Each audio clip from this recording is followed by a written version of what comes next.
Alright guys, we're on the PTS and we're here to test the Vampire Changes.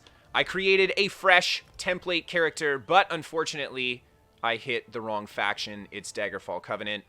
But one of the first things that I saw, no, not you, on the PTS is that there are, of course, Alliance Change tokens now. I didn't mention this in the videos before, but here we go. It's in featured. I don't know where else it's going to be, but let's give it a shot and hit the right faction.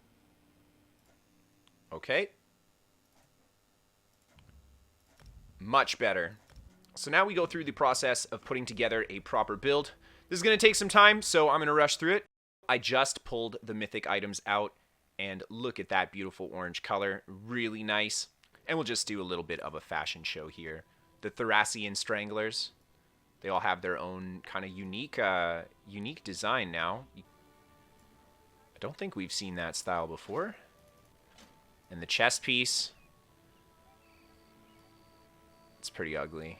So I gave a little bit of a run through the wilds of Skyrim, and I found the Hunter's House, the crafting station for that OP new set. Let's go make it. Big shout out to Magblade Vampire Test for letting me know where to go.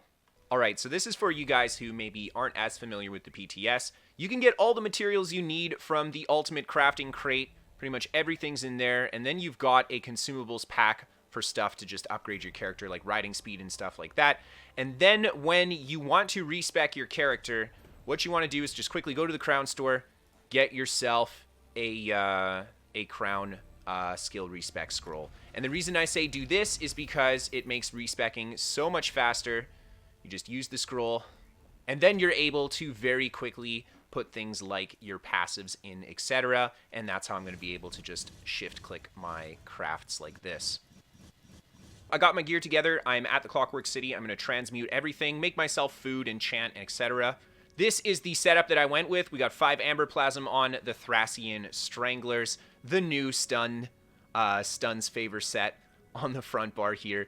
And then, of course, the Potentate on the back bar, because I can actually fit the 2-piece in there. Okay, so taking a look at these new glyphs, the Indeco. Looks like we got the reduced cost. It does not include ultimate. I was hoping that it would, but that's a nice amount of reduced cost across the board. Health is included there, so for Necromancer and Vampires, that can be a big deal. And this one just doesn't show up in the crafting interface. I was having trouble with it. It doesn't show up in my interface here either. There isn't even a placeholder for the item, so I'm going to try enchanting a ring with this and see what we get. Nothing. We got a nothing enchantment, so that one appears not to work. We're going to try enchanting with this one, and it does work, and we get the infused bonus. Very nice. And I wanted to take a quick peek at the new reagents. We've got the Charos Egg, Timidity, Ravage Magicka, Detection, and Restore Stam. That's an interesting combo there. The Crimson Nirnroot, Timidity, Spell Critical, Gradual Ravage Health, and Restore Health. And then the Vile Coagulant with Timidity, Ravage Health, Restore Magicka, and Protection. So Magicka focus potions, and I like that they're adding all these kind of supplementary second effects alongside the crit and the protection, etc. for Magicka potions, because Stamina has a lot more options than Magicka potions at the moment. So this is good. And then, of course, I know you guys want to see what the Timidity trait does, so let's take a look at that real quick. Consuming 1 ultimate every 1.5 seconds for 47 seconds if you create yourself a potion. And of course, when you apply it to your target on a poison, we've got it for 5.5 seconds. So an interesting new effect. So I finally got the character fully finished. We're just out here by the Shadow Mundus because I did grab that as well. We're going to go for Vampirism. We're going to take a look at this skill line now. That's the last thing that I'm missing for this character. So the first ability we have is Eviscerate, and this has got a pretty nice tooltip on it. When we compare this to the Psijic Guild tooltip, 9k versus the Vampires 9.7k. So this has just become a very, very strong spammable for a Magicka build. And not only that, but look at that cost. Very cheap as well. Taking a look at the morphs, we can deal up to 100% more damage based on our missing health. And this one will, if we use this while under 50%, it will always be a critical strike. I'm going to go for, oh, but this one costs HP. Yeah, for this build, I'm going to stick with Arterial Burst, but man, that blood for blood looks absolutely insane. 100% additional damage. That's almost a 20k tooltip on this build, and we have not even stacked the Stranglers yet. So 10k once we fully morphed it, even better than I thought. I'm going to slot this instead of jabs. So let's take a look at the animation of this skill. And it looks kind of like the Dragon Knight's whip, to be honest, like a blood whip. And man, that does some damage. We killed that thing in like 2 hits. 13.5k, no crit. Then we got Blood Frenzy. This is the toggle skill that costs 1600 health per second. And this increases your weapon and spell damage by 630. Wow. And that's, of course, a toggle, so you turn it on and off. While it's on, you can only be healed by yourself, though, so that's kind of scary. And the morphs of it, every second this ability remains toggled on, you increase the bonus and cost by 10%, up to a maximum of 100%. That makes it very intense for damage, and but you're going to be taking a lot of damage too. And then the Sated Fury, when you toggle this off, you heal for 30% of the total health cost you spent while it was toggled on. This is interesting, man. I think for something that has a lot of passive healing over time, this could be a really good ability. And we're going to try the ability out here, and let's see if my bubble does not heal me. That's not good. Wow, look at that spell damage shoot up. Holy crap. This is crazy. This is just killing me. It's killing me to have this amount of spell damage. It does so much damage to me. Of course, we got Vampiric Drain coming back as well. This is going to siphon away your enemy's vitality, dealing 2.2k magic damage and healing you for 23% of your missing health every 1 second. And we take a look at these morphs. We've got the restore a portion of your missing stamina as well. 5% of your missing stamina every 1 second for 3 seconds. I really like this. We actually used to have a stamina drain on Vampire's Way in the past, so I like that this has come back. And then, of course, the accelerating drain, and this is going to generate ultimate. So, yeah, this is very reminiscent of kind of vanilla Vampire Drain, and I like that a lot. So we're going to go for the stamina one. And here we go with the drain, and look at that stamina restore. And it looks like it does have a duration on it. I do like this ability, though. And then, of course, we have the new stun, Mesmerize. You stun everybody that is in front of you with your baleful gaze.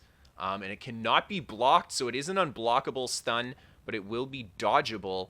And the 2 morphs of it is going to affect everyone that's around you in a 7-meter radius. So that is pretty brutal. That's like an AoE Fear. I'm going to test this one out. And then there is Stupefy, which snares the enemy after the stun ends. So we're going to try the Hypnosis one and see what it looks like. So we're going to test the range on this now. We got some mud crabs hiding in the corner there. We don't reach them quite yet. Look at that radius. That is a big AoE Fear. Oh my gosh. Nice stuff.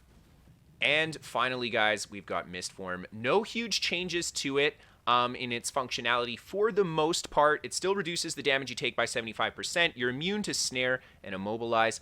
You can't be healed, and your mag recovery is shut off. However, it is now a toggle, and this is huge for a few reasons, and I'll show you guys when we use Mist Form. But yeah, it's only 1,000 magicka per second. That is massive. And then, of course, we have the Elusive Mist Morph. This is going to give you Major Expedition when you're in Mist Form, and then the Blood Mist, which will deal damage to everybody around you while you're in Mist Form as well. But the big change for the Blood Mist is that this one will actually heal you while you're in Mist Form too. This might be a great option for my Stamina Templar, but for this build, I think we need the additional speed more than anything else. And let's take a look at Mist Form in action. Like I mentioned, that toggle changes how Mist Form works. There's no way you could do this with such a small magicka pool. I am on my Stam build for this footage here. Back in the previous patch, but in the new patch, Mist Form is only going to cost 800 to toggle on and off to flick like that. But if you want to hug Mist Form, it is still going to cost you a lot of magicka. I really like this change. I think it makes Mist a much more viable magicka block, and still retains the old functions that it had without it being too OP. Good work on Mist. And let's take a look at that ultimate, the Blood Scion. You transform into a creature of the night, instantly healing to full health. When you're transformed, you increase all your max mag, your max health, and your max stam by 10k. That's huge, man. And you heal for 15% of the damage you deal. You can see enemies through walls. That's going to be okay for PvP. And then our morphs, of course, we get the Bat Swarm. This is the Bat Swarm here, and it is going to deal damage to everybody around you, still healing you for 15% of the damage you deal. So the healing on your Bat Swarm won't be as high as it was last patch. However, you will still get a lot of healing power from your other abilities while you're in the Swarming Scion. Plus, this lasts for 20 seconds now, so that's a huge change. The cost increase is big too. And then we have the Perfect Scion, and this will put you at a Stage 5 Vampire when you use it, which means that none of the negative drawbacks of being a vampire are there for you, and you get all of the benefits while you're in the Scion, however you say it. So I'm going to try out the Bat Swarm, just reminiscent of that really great Bat Swarm ability that we used to have, just showing that we still have the good old vampire. Now, it looks like you do have a bit of delay while you enter the swarm there.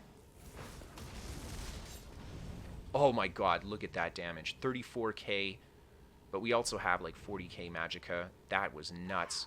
Okay, so let's take a look at the passives for Vampire now. The first thing is Feed, and I'm just going to go over this one here because this is basically what being a vampire is. If you guys haven't looked into this yet, it shows your stage 1, 2, 3, 4 vampire and the positives and negatives of each stage below it. Your health recovery, your flame damage taken, your regular ability costs, and your vampire ability costs.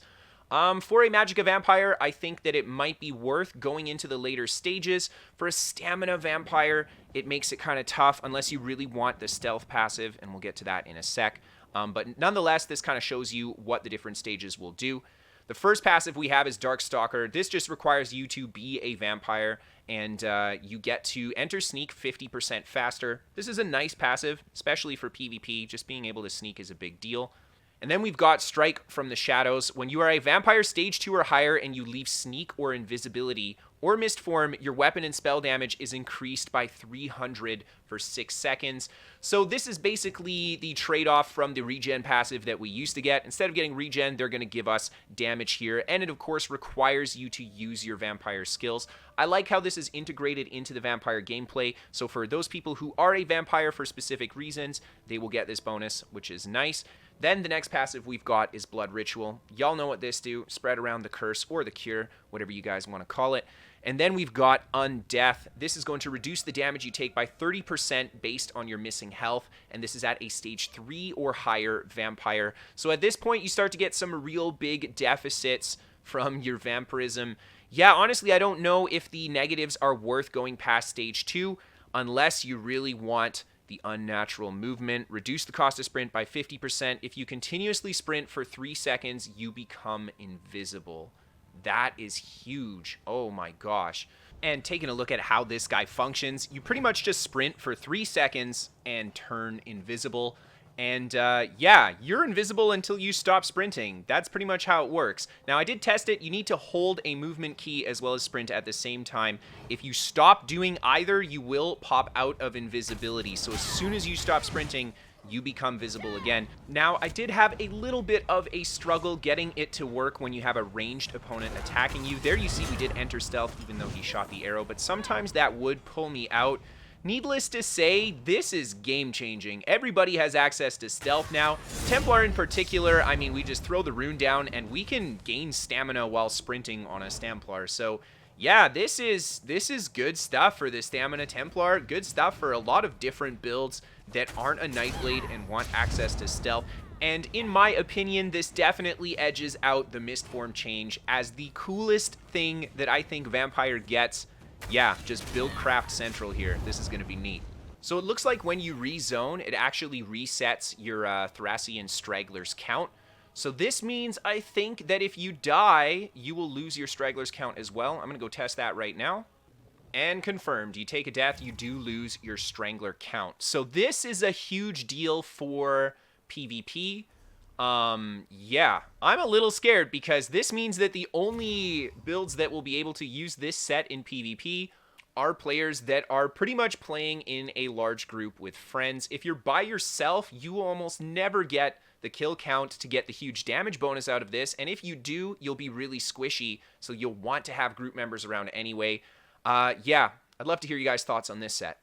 Okay, so fully unbuffed, we've got 6k spell damage and 32.8% spell crit. We're going to buff up with everything here for you guys. We got 8.8k spell damage on the 42% crit, and this is with over 20k spell penetration when we set the opponent off balance. Let's see what this can do. Now, unfortunately, due to the nature of how the set works, I won't be able to use this for PvP or dueling or anything. There was nobody to duel anyway when I was on today, but I was on pretty early in the morning. Nonetheless, I'm going to let you guys enjoy the insane amounts of damage that this set can do. Magicka DPS, yeah, that's going to be something different come this new patch. And if you didn't notice, I tried a little bit of a different format today. If you guys liked it or didn't, let me know down below. If you guys want to send in clips for the top 5 or send in a build to be featured on the channel, you can send that to KristoferESO@hotmail.com. Give me a follow on Twitter to keep up to date with my shenanigans. You can always check me out on Twitch if you want to catch live gameplay from me. Check out my website, KristoferESO.com. It's got links to my builds as well as a hub for all of my ESO content. We are sponsored by What the Fast. They're a VPN for gamers. If you guys get bad ping to your favorite games, they're totally free to try via the link below. No credit card to sign up, so give them a shot if you guys want. And finally, a big thank you to my patrons. Without you guys, I wouldn't be doing this job, so thank you so much for supporting. Thank you so much, everybody, just for tuning in and watching today. And as always, I'll see you guys next time. Have a great night, everyone.